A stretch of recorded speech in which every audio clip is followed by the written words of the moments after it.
거기에서 가장 중요한 팩터가 뭐냐? 가장 중요한 것만 몇 개만 딱 추려 놓으면 돼요. 우리나라의 가장 큰 이 주가의 중요한 부분은 네.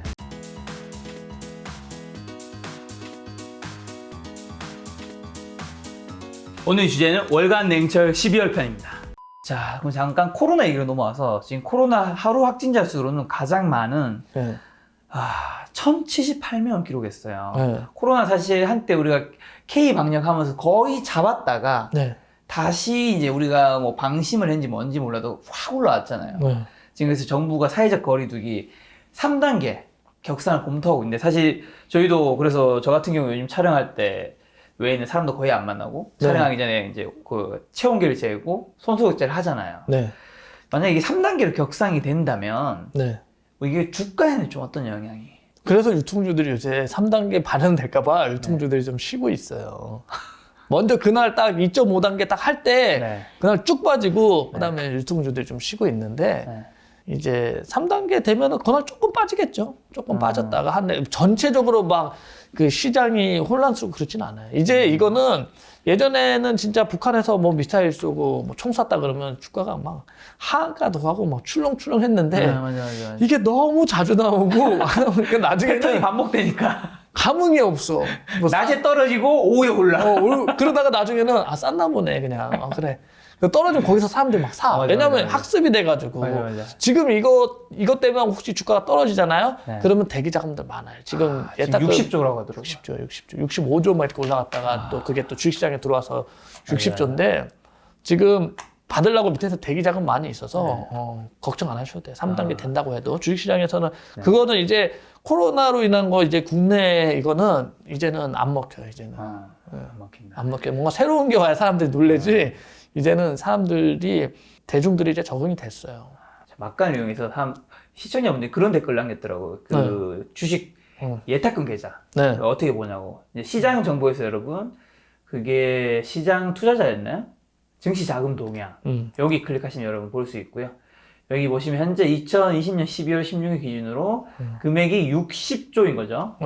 60조인 거고 저 이거 보면서 되게 신기했던 게 고객 예탁금과 이게 초록색이 고객 예탁금이잖아요. 이게 아마 이렇게 높고 낮고 이런 거는 아마 그때 공모주 같은 그렇죠. 그런 거였던 것 같은데 이게 종합지수 파란색이랑 조금 비슷하게 가는 것 같아요. 비타변이 있죠. 예, 그럼요. 예. 돈이 많이 오고 있다는. 근데 최근에는 이제 지수는 원래 예탁금이 떨어지는 거는 이 예탁금이 이제 급하게 막 주식으로 막 전환이 되고 거기서 그걸 판 사람들은 지금 어디로 빠져나가는 것 같아. 예를 들면 뭐 외인 걸 샀다. 그러면 외인, 기관 돈이 났다면 그 돈에는 이제 조금 더 빠져나가는 그런 게 아닌가 생각됩니다.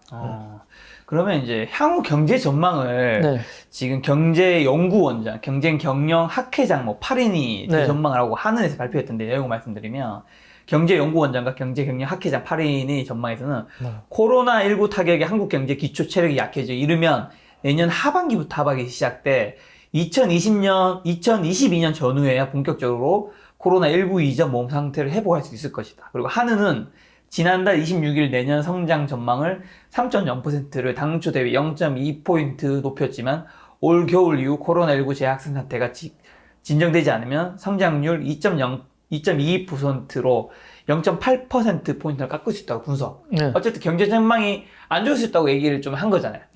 이런 것들도 좀 영향이 없는 건가? 이미 이제 우리가 알고 있는 재료랑 코로나니까? 개별 기업. 삼성 같은 경우는 그러니까 삼성의 가장 큰 이익 사업부는 이제 반도체 사업부예요. 사람들이 보면 이런 걸 보고 전체적으로 내가 겁을 먹고 판단을 하는데 그렇죠. 가장 종합지수는요. 종합지수 차트하고 삼성전자 차트 딱 띄워봐요. 정확하게 일치해요.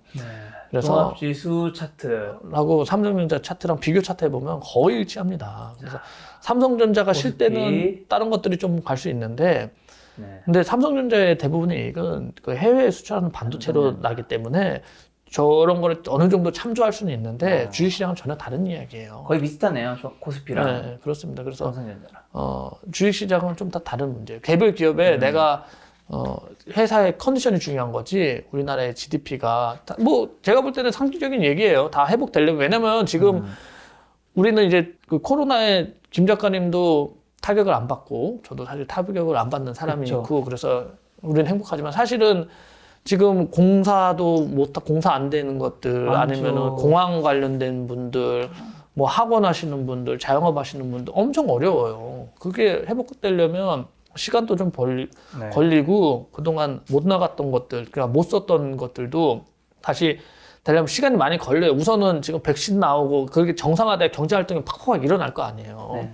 못 나가니까 저 얘기는 제가 볼 때 상식적인 얘기인데 저것 때문에 나는 주식은 이제 조심해 봐야겠다는 걸 그거를 결부시키는 거는 별로 중요하지 않은 거를 너무 중요하게 보는 거예요. 그러면 거기서 다 그 잘못된 판단이 나와요. 주식은 이게 제가 세라고 말씀드렸잖아요. 매수세와 매도세 가장 중요한 게 매수세와 매도세인데 거기에서 가장 중요한 팩터가 뭐냐?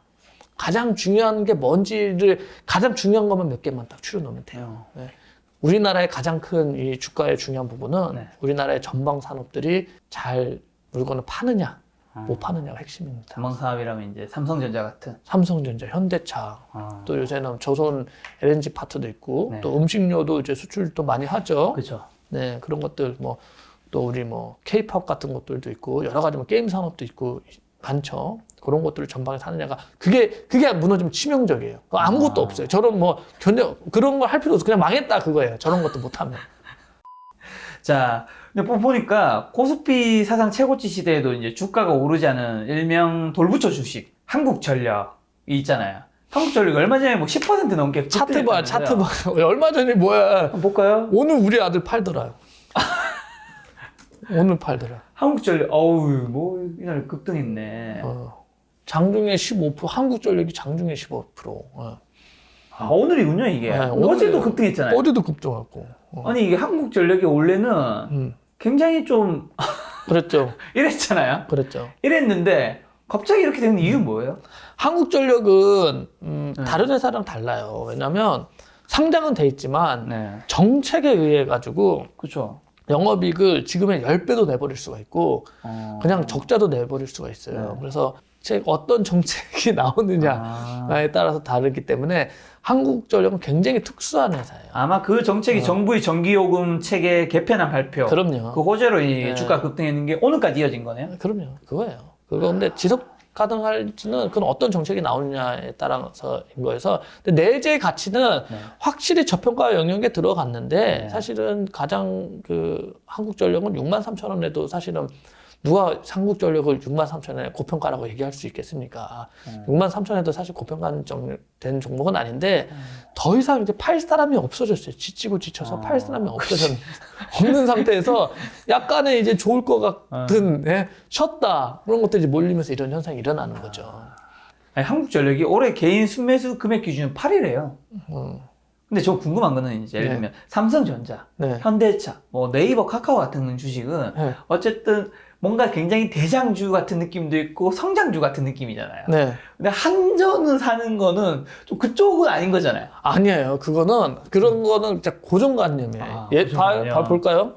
한국전력도 한때 굉장히 선호하던 때가 있었어요. 자, 이 전에서 봐야 되는데, 자, 2010년부터 2010년에 2만 원이었죠. 2010년부터 2016년까지 이때 왜 이렇게 오른 거예요? 올랐어요. 그러니까 인기가 없는, 그러니까 무조건 안 되라고 생각하지만 사실은 이때는 전력 한전도 민간 기업까지 이익을 내는 기업으로 전기세도 올리고 그런 정책을 폈어요. 그때 정책이. 그러니까 이제 시세를 받고 올라가는 거예요. 그래서 그때는 또 핫했어요. 그때 이제 주식 안 해서 그런데 그렇죠. 그때 한국전력 관련된 파생된 그 밑에 한국전력이 어마어마한 기업이에요. 그죠. 어마어마한 기업입니다. 예전에 시가총액 10위 안에 회사이지 않았나요? 실제로는 그리고 이게 한전이 가지고 있는 부지, 그 한전 부지 현대에 조금 팔았는데 11조였잖아요. 10조였잖아. 근데 그거 왜 샀냐 이런 얘기 있었는데. 어마어마한 회사예요, 사실은. 근데 이게 상장돼 있는데 상장돼 있으면 이제 이 회사는 주주들 거잖아요. 근데 그거는 이제 꿈 같은 이야기지. 대한민국의 현실에서는 상장돼 있지만은 전혀 주주들은 사람 대접을 못 받는 대표적인 주식인데 이때는 사람 대접을 해주는 줄 알고 2010년부터 2016년까지는 3배가 올랐어요. 그러니까 안 된다는 그런 고정관념이에요. 고정관념이다. 그러니까 안 된다고 생각하니까 사실은 그래서 6만 원에서부터 15,000원까지 빠진 거예요. 빠진 겁니다. 근데 정말 너무 저평가인 거고 네. 한전은 저는 그래서 한전 같은 기업을 안 좋아해요. 안 좋아해요? 안 좋아하죠. 왜요? 말 한마디면 그냥 상한가도 가고 말 한마디면 하한가도 가는 기업이니까 내가 가늠을 할 수가 없어. 이거는 뭐 타임머신 써서 갔다 오는 수 말고는 어떤 일이 일어날지 몰라. 정부의 방침에 따라서 너무 탁탁 온도차가 심하니까. 그럼요. 더 주주의 가치라는 거를 도대체 인정받을 수 없고 우리나라 문화가 또 그래요. 그냥 그런 줄 알아 사람들이. 당연한 줄 알아. 그러면 이제 어쨌든 예전에 최고가가 63,700원. 82년도에 89년도에 주가가 보니까 2만 원이다. 와. 89년 30년 전인데 30년 89년도면 내가 몇 살 때야? 내가 9살 10살 때 30년 전에 야. 그때 2만 원이었어. 그때 주가 비쌌네. 그때 2만 원인데 지금도 2만 원이야. 그러니까 이런 기업을 안 좋아해요. 그 늘 소외받는 종목은 없다. 아니에요. 다시 아니에요. 돌아온다. 막 그런 얘기인 거죠. 자, 냉철님이 직업은 이제 유튜버 이전에는 사실 네. 전업 투자자인 거잖아요. 네. 전업 투자자로서의 그 실력이 네. 유튜브에서 발휘되다 보니까 많은 사람들이 사랑해줘서 구독자도 13만 명. 네. 그 다음에 뭐 멤버십도 많은 분들이 가입하는 것 같은데. 네. 자, 요즘에 네. 2021년에 냉철님이 어떤 섹터 좀 종목에 관심 가질지. 2021년 네. 건설. 팀임이 뭐, 이 건설. 다 세팅해놨어요. 우리는. 누리면 돼요. 건설하고 자동차, 자동차. 네. 한 가지만 더 얘기한다면 음식료, 음식료, 네. 반도체 반도체. 4개. 건설, 자동차, 음식료, 반도체가 전업투자 냉철님이 2021년에 네. 현재까지는 관심을 가지고 있는 섹터다. 네. 반도체는 지금 너무 잘 되고 있는데 네. 또 차익 실현을 좀 해요. 했다가도 그래도 산업은 꾸준히 잘 될 것 같거든요. 그럼 네. 산업이 잘 되면 사실 차익 실현을 해서 주가가 빠지면은 그 사이에 또 다시 사야 되는 또 타이밍 나와요. 그래서 그거는 그래 계속 꾸준히 반도체는 기본적으로 봐야 되는 거고. 네. 근데 그동안에 사실은 건설, 내수, 음식료 네. 그리고 자동차도 좀 소외 많이 받았었죠. 네. 하는데 제가 이렇게 보면 내년도 EPS 상승, EPS가 이제 자동차 같은 경우는 굉장히 긴 시간 동안 영업이익률이 하락하고 네. EPS가 꺾어졌는데 네. 자동차는 좀 돌아설 수 있을 것 같아요. 그리고 좀 기대하는 부분이 내년 되면 이제 현대도 전기차 이제 플랫폼 베이스의 전기차들이 이제 나오죠. 네. 플랫폼 베이스의 전기차가 나오고 거기에 이제 라이다 달아가지고 레벨 3에 준하는 것들을 이제 내놓을 건데 그게 상품성이 어느 정도 나오면 기존의 자동차들은 피처폰 같은 신세가 될 겁니다. 네. 사람들이 거기서 소비가 엄청나게 일어날 수 있어요. 바꿔야 되는 거예요. 너무 불편하다. 한번 타봤는데 너무 편한 거예요. 전기차 베이스에 레벨 3 타봤더니 못 타겠어요, 이제. 제가 지금 사실은 카니발 하나 빌려 타고 있고 네. 제 차가 이제 모합인데 네. 모합이 못 타겠어요. 그 레벨 지금 2도 아니고 그 이제 주행 보조 시스템만 넣는데도 주행 보조 시스템이 너무 편해가지고 그냥 막 그 시내 말고는 저는 이제 고속도로 많이 다니까 그거 너무 편하거든요. 근데 그게 있고 없고 차이도 엄청 큰데 근데 아직은 내가 볼 때는 그래도 그냥 기존의 옛날 그냥 내가 악셀 밟아서 가는 걸로 갖다 가겠어요. 근데 레벨 3 정도 나오는 게 되면은 기존의 차들은 사람들한테 관심 못 받고 중국 차 시장에 막 매물들이 막 쏟아지고 새로운 차로 사고 그런 것들은 다 폐기하는 그런 시대가 좀 올 수 있을 것 같고 건설은 네. 제가 정말 옛날 이걸 작년에 한 얘기 찾아봐야겠다. 네. 지금 텔방에 들어가고 계십니다. 텔방에서 했던 얘기를 이제 얘기하면서 내가 나의 예언이 맞췄다. 뭐 이런 얘기를. 자, 옛날에 한 얘기인데 이게 언제적 얘기냐면 2019년도 5월에 한 얘기, 2019년도 5월인데 2019년 5월. 이제 특정 기업은 올해 실적은 안 나오지만 이게 건설 회사예요. 네. 건설 관련 회사야. 건설 관련 회사인데 올해 실적은 안 나오지만 건설 사이클은 2021년 돌아오게 되어 있으니까 올해 잘 모아 놓으면 내년에 큰 시세 줄 걸로 기억하고 있다고 얘기를 했잖아요. 네, 그대로 얘기하셨습니다. 네, 네. 제가 보고 있으니까. 자, 건설 사이클이 2021년도에 올 건데 미리 사놓는 거예요. 그러니까 저는 2019년도에 건설 사이클 다음 탈 사이클은 2021년도에 온다고 생각을 했고 네. 최근에 달리기 시작했어요. 건설 관련된 것들이. 벌써. 네, 그래서 내년도에 미리 이제 예언을 한 거죠. 근데 뭐 예언은 하기보다는 이게 제가 보는 지표들이나 이런 것들이 있어요. 그러면 건설 사이클이 돌아올 수밖에 없다라는 게 이제 보여요. 그러면 그거를 예상을 하고 어떤 회사들이 수혜를 받을지를 미리 사놓는 거예요. 미리 사놓는 겁니다. 2021년도는 건설이 네. 좋을 수밖에 없는데 요새 또 그렇죠. 노선을 그동안 공급이 항상 충분하다고 했죠. 네.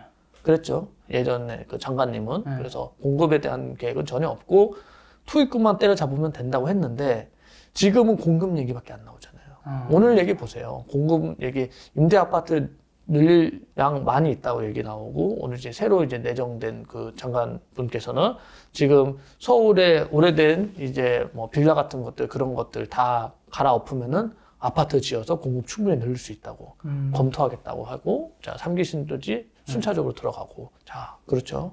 분위기가 완전히 바뀌었죠. 그 얘기를 듣고 분위기가 바뀌었지만 최근에 그래서 건설 관련된 섹터들이 좀 올랐어요. 어느 정도 올랐어요. 근데 실적대로 내년도부터 사업이 막 일어날 겁니다. 네. 그럼 그 기업들이 이제 실적들이 나올 거고 네. 실적이 나오면은 시세들이 쭉 나올 겁니다. 장기간 길게. 저는 2019년도에부터 그럴 것들 보였는데 그 2020년은 한 해 쉬는 해로 봤어요. 그래서 2020년도에 모아놔야 씨를 뿌려야 2021년도, 2022년도에 이제 수확을 할 수 있을 거라고 생각했습니다. 삶 속의 가치가 주식이다. 소비자의 지갑으로부터 매출이 생기고 매출로부터 이익이 나오고 이익이 가치를 만들고 가치가 주가를 만든다. 결국 투자는 우리의 삶이다. 우리는 그 속에서 기업을 찾아야 한다. 지난번 인터뷰했던 가치 투자의 대가 에셋플러스 자산운용 강방채 회장의 말씀입니다. 많은 분들이 물어보셨습니다. 어떻게 하면 강방채 회장의 펀드에 투자할 수 있냐고. 그래서 준비했습니다. 에셋플러스 자산운용에서 투자자를 위한 언제 어디서든 손쉽게 투자할 수 있는 펀드 매매 앱 에셋플러스 앱으로 강방채 회장과 함께하는 투자 되시기 바랍니다. 영상 아래의 내용 설명란에서 다운로드 받을 수 있습니다.